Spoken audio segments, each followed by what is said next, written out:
Welcome to Longevity by Design. Hi, and welcome to another episode of Longevity by Design. I'm Ashley Reaver, and we are joined by Dr. Gil Blander. This episode is brought to you by Insight Tracker, a company that creates evidence-based health solutions that are simple, clear, and actionable.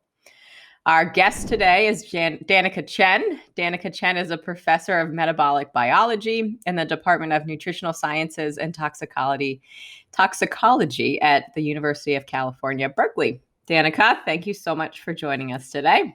My pleasure.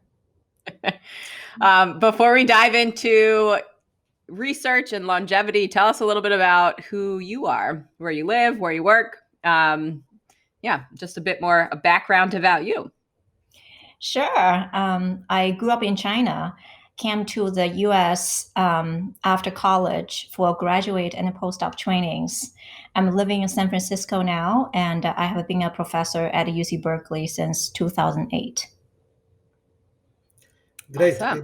Danica, can you tell us when you realized that you want to be a scientist that study aging? Well, I did not know I wanted to be a scientist when I was growing up.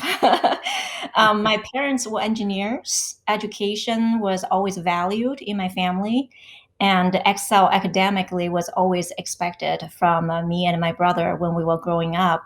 Beyond that, it's really a matter of waiting for life to unfold. That's nice. So I don't know if the audience know, but me and Danica spent a few years together at MIT at the lab of Lenny Gaurenter. And actually, we have been a lab mate. Basically, we share the same lab. And I remember that time as maybe the best time of my life. We spent a lot of time together. It was great. And I always remember Danica as the scientist that was the best dressed scientist at MIT. And I'm wondering, Danica, I would like to know from you, what is your biggest memory from MIT, Boston, and specifically from the Gaurenter lab? I just feel that I'm very fortunate to have the opportunity to get a part of my training at MIT in Lenny's lab. And I think that really set me up for a career in biomedical research.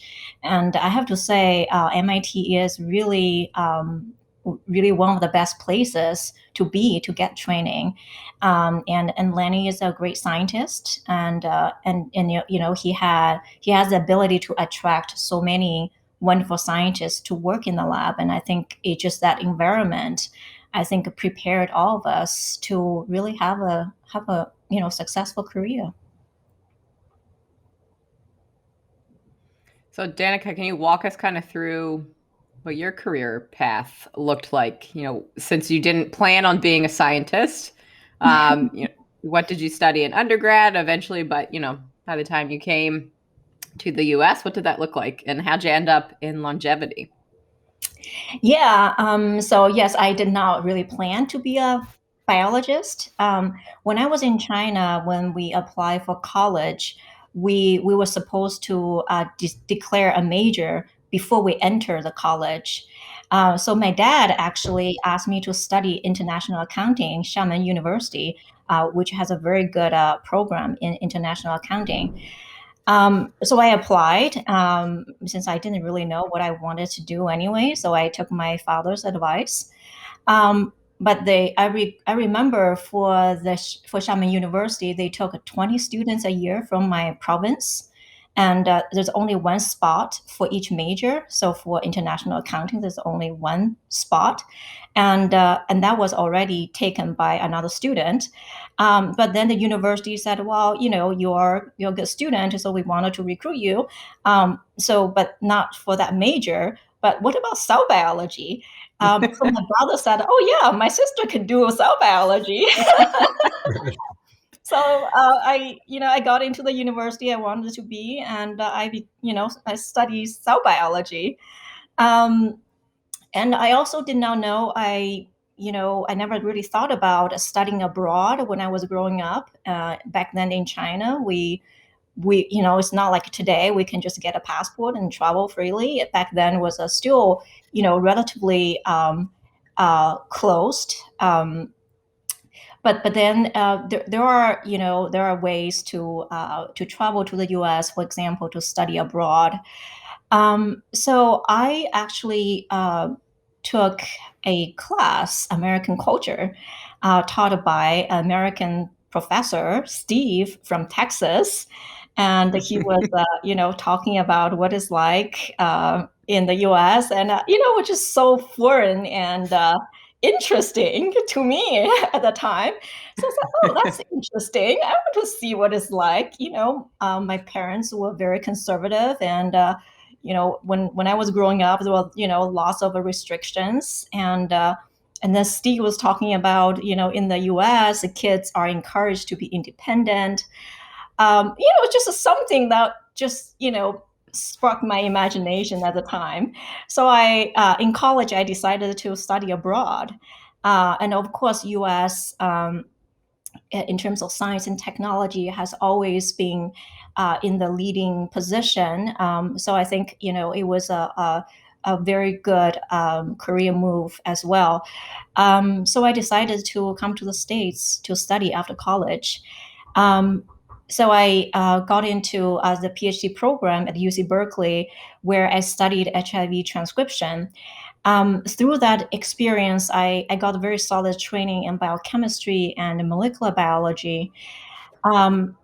So by the time I was close to graduation, scientists began to apply molecular genetics to understand aging, and I was just really thrilled that I could use the skills I learned to do something that can affect everyone's life. So I applied for a postdoc position in Lenny Garante's lab at MIT to study aging.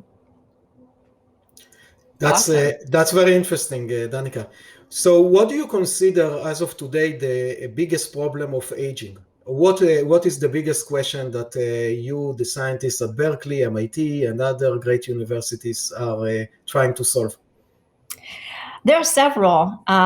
First of all, we know now, and it's very well established, we can slow aging, right? Aging is not a rigid process. It's actually has a plasticity, and we can control aging, we can slow aging, but what we do not know is whether we can reverse aging.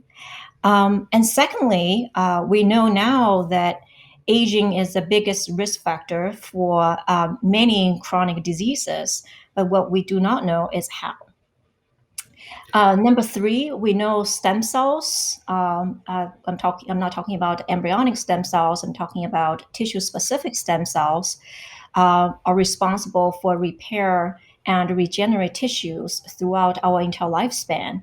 But during aging, their function declines, resulting in tissue degeneration and a dysfunction. But what we do not know is how and whether we can use this knowledge to prevent tissue degeneration and dysfunction.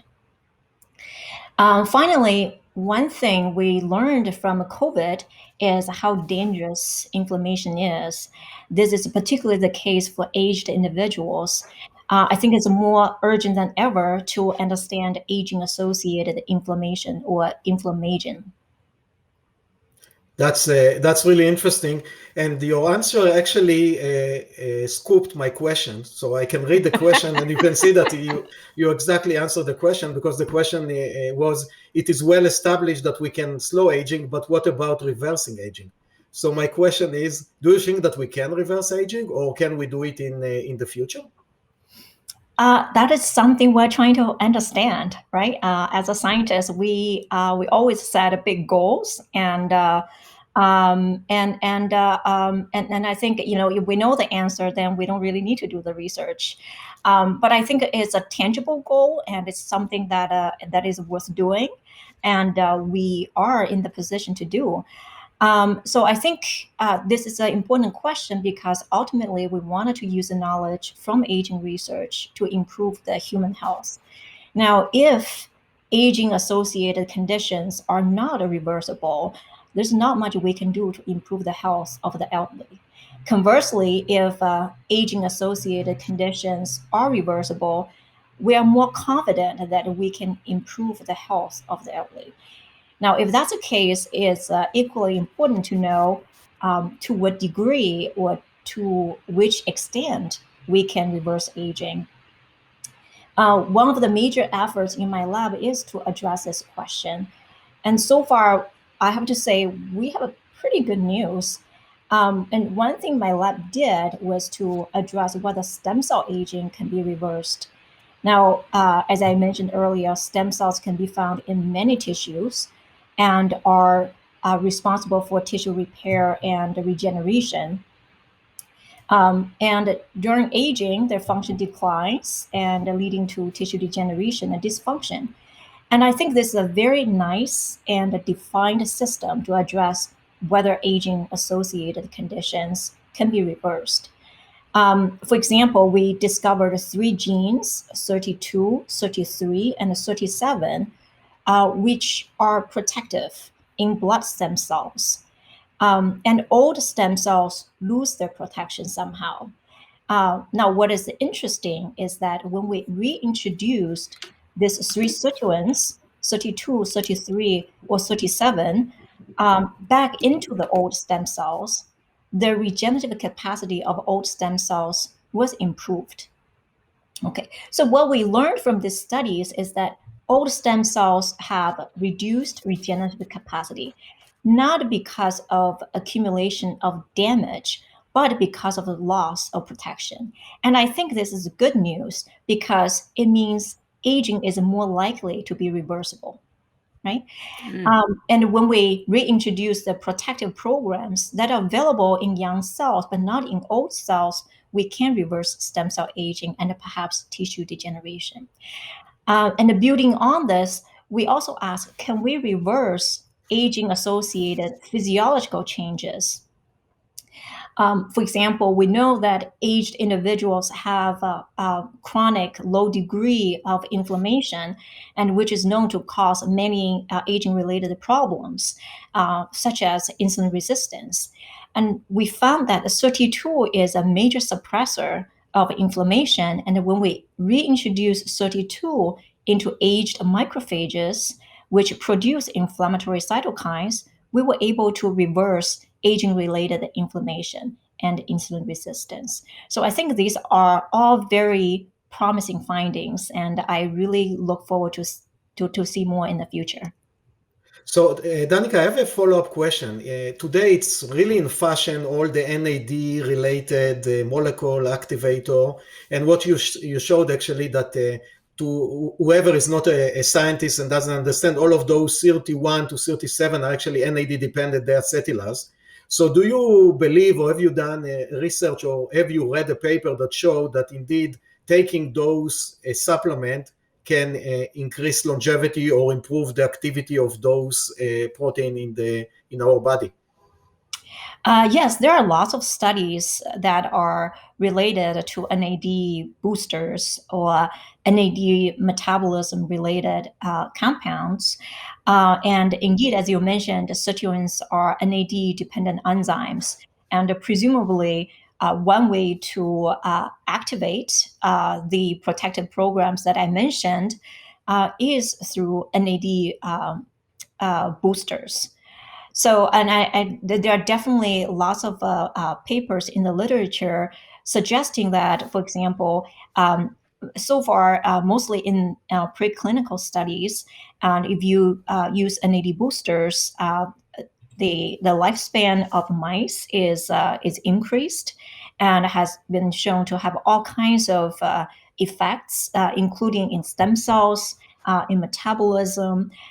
So I think these are all very, very promising. So I think it will be very exciting to see whether that can be translated to humans. I think that data is still rare, and I think it's a very promising. I have 2 follow-up questions. So we talked about stem cells a few times.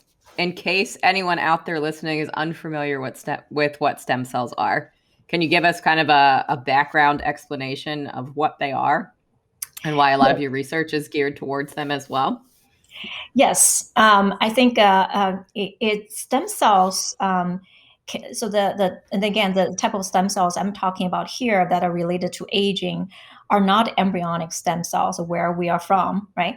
But rather, I'm talking about the stem cells that can be found in many tissues in adults, essentially throughout our entire lifespan. For example, in our blood, our entire blood system or the entire immune system all come from hematopoietic stem cells or blood stem cells.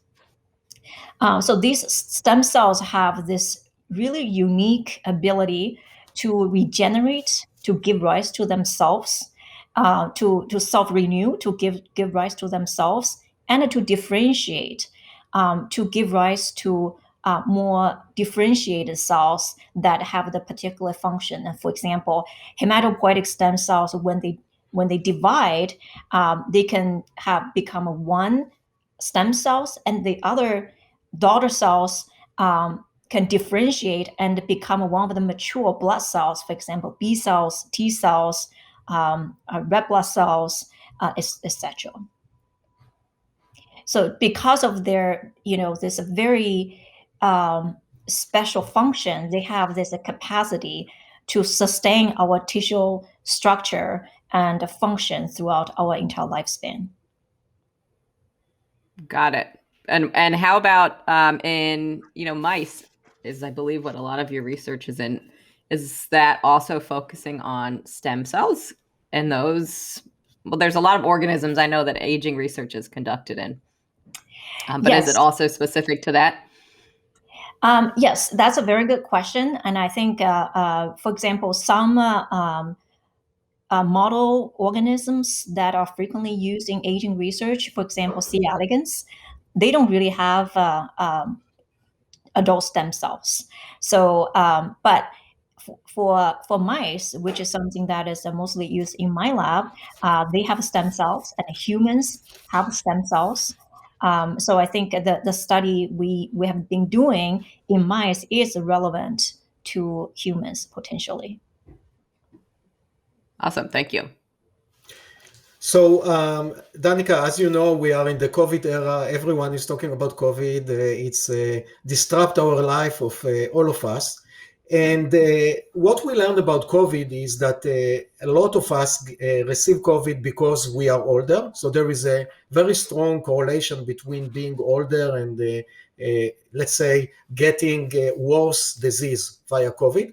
Can you explain to us why the inflammation system of the older population is, let's say, more sensitive, and why older population get a stronger reaction to this virus?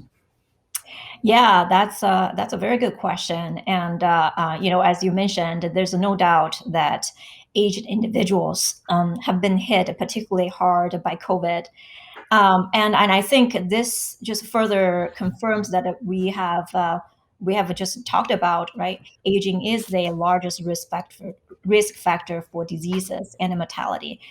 And I think I'm sure you know, and just through the through the media, COVID is caused by severe inflammation.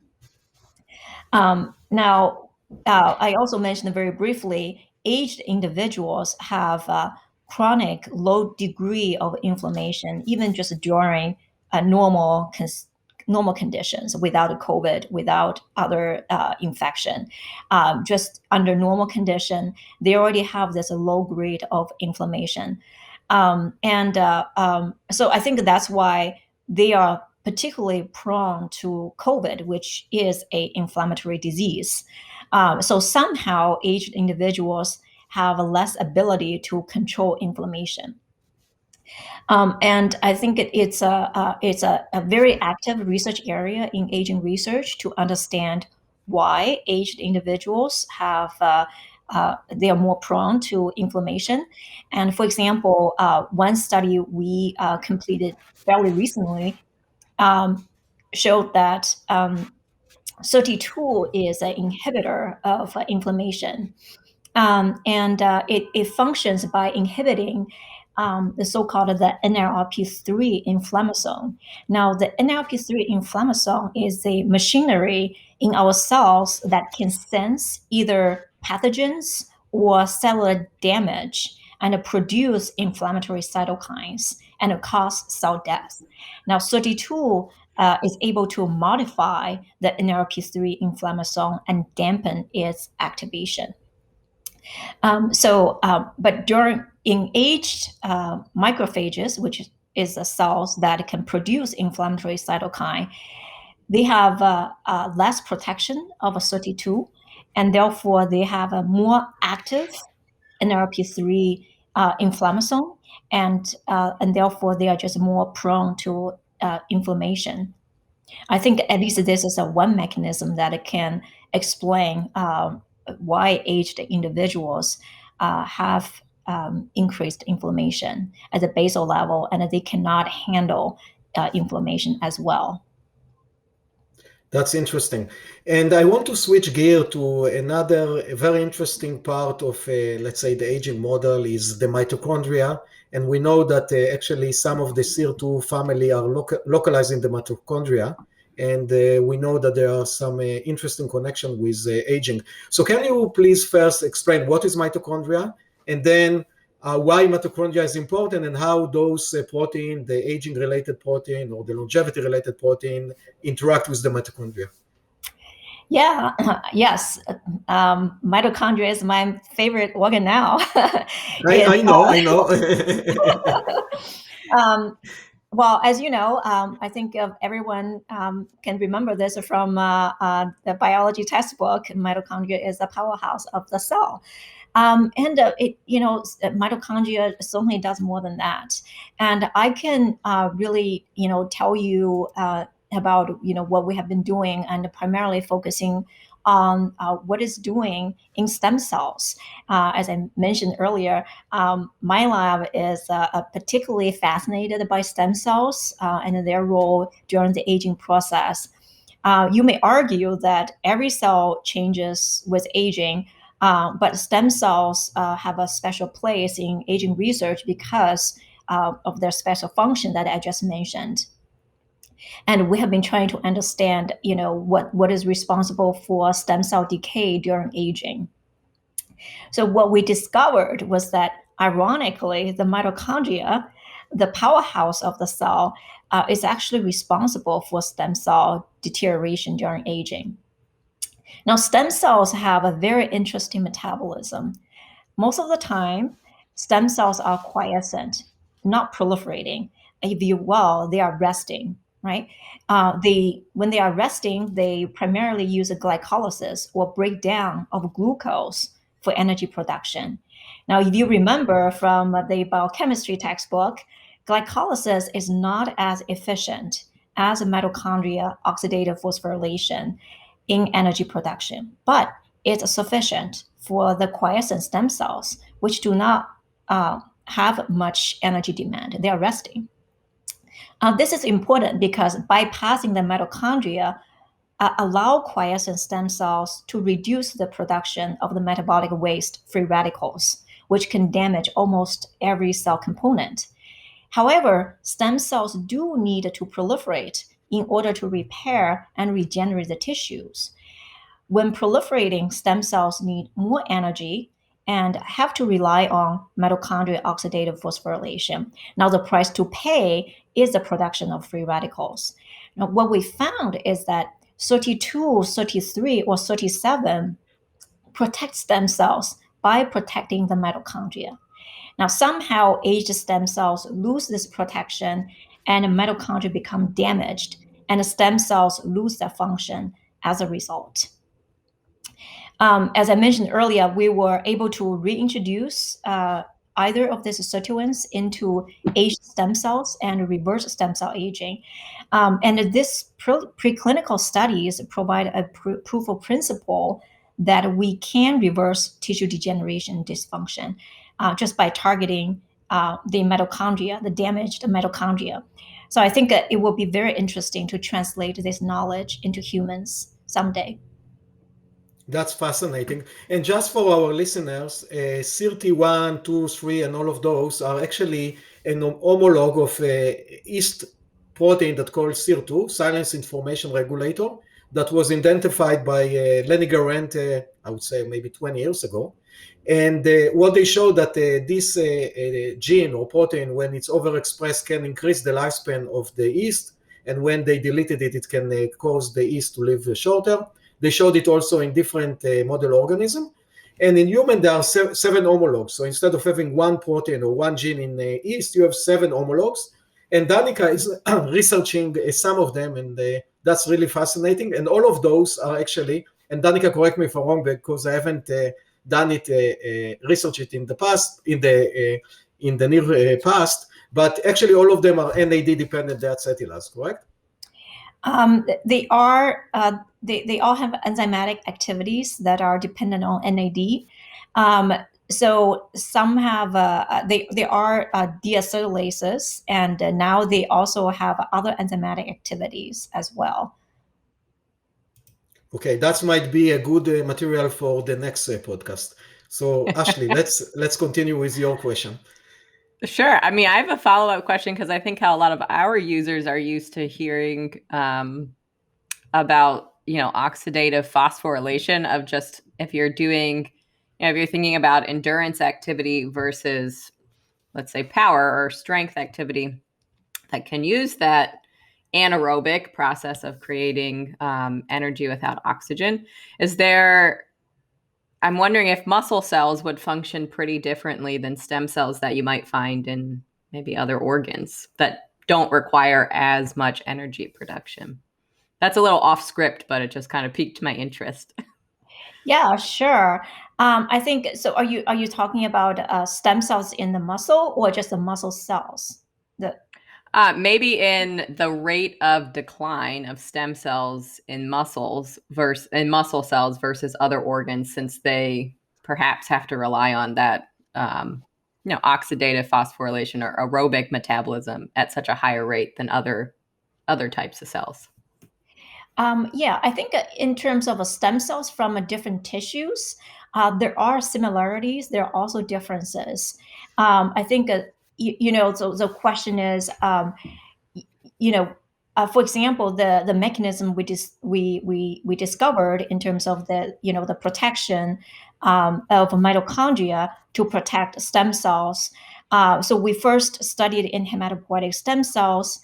But now there are also other studies showing that these mechanisms are conserved across tissues, and they are also required to protect stem cells in the muscle, in the brain, and in the intestine. So I think this mechanism is conserved and is essential to protect stem cells from various tissues. And I think it can be. It is a good target to, when you think about therapeutic implications. It is good news, right? If the mechanism is a pretty general. So I think it's definitely something. One reason we are pretty excited about this. Awesome, and I should say before we move on, I hope that that little tagline of the mitochondria being your favorite organelle is a good sound clip from this. All right. All right, Gil. Yeah. So what we'll do now is we'll try to wrap up and ask you a few questions about the future. So the first one is, where do you hope to see your research in the next 5 to 10 years? I think now, just looking back now, if you ask me to look into the future, I will look back first, right? Now, in the past 20 years, I will say the aging field has made tremendous progress. The hallmarks of the aging have been identified. And I think it's a very exciting time for rejuvenation. And using the knowledge we have learned from aging research and apply it to improve human health is where the aging field is trying to accomplish, including what my lab is trying to accomplish. Let us know kind of how you see the impact of your research on the field of longevity. What's different now versus before your research for the field? When I started my own lab, the field was very much focused on metabolism.